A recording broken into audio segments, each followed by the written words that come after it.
Как начать свой бизнес с нуля? Какая идея может стать успешной? Где найти поддержку на старте? На эти и другие вопросы школьников отвечает Исмаил Албагачиев, руководитель некоммерческой организации «Мой бизнес».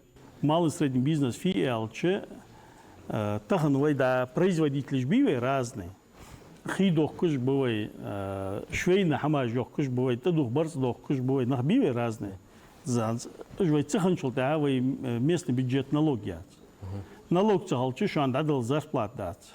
В своей беседе со старшеклассниками спикер сделал особый акцент на связи предпринимательства с традиционными ценностями. Он отмечает, что знание и уважение к своим корням, национальным адатам может стать прочным фундаментом и уникальным преимуществом в современном деловом мире. Подобные темы сегодня особенно интересуют старшеклассников, которые стоят на пороге выбора жизненного пути. Для них это не просто теория, а возможность соотнести свои планы с реальным опытом успешного предпринимателя.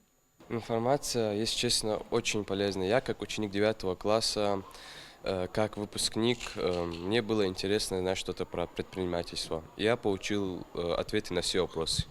Чем полезна такая встреча? Она дает школьникам возможность скорректировать собственную точку зрения, получить совет для построения личной дорожной карты и определиться с карьерными ориентирами. Мой бизнес, центр «Мой бизнес» занимается тем, что вот где начало, где конец. То есть мой бизнес – посредник между физлицом и юрлицом.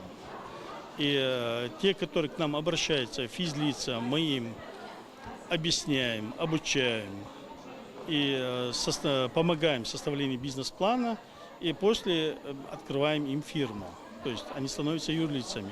И мы их сопровождаем до конца, до получения ЦП-ключа, то есть электронной цифровой подписи. И на основании этого они могут заниматься дальше бизнесом. Диалог прошел в рамках федерального проекта «Классные встречи» общероссийского движения детей и молодежи «Движение первых». Задача проекта – формирование ценностных ориентиров у молодежи через неформальное общение с известными в регионе людьми из разных сфер. Проект реализуется по поручению президента и является частью национальной образовательной политики. В нашей школе часто проводятся классные встречи. Чаще всего приглашаются представители министерств, представители общественных организаций, которые говорят, беседуют с детьми.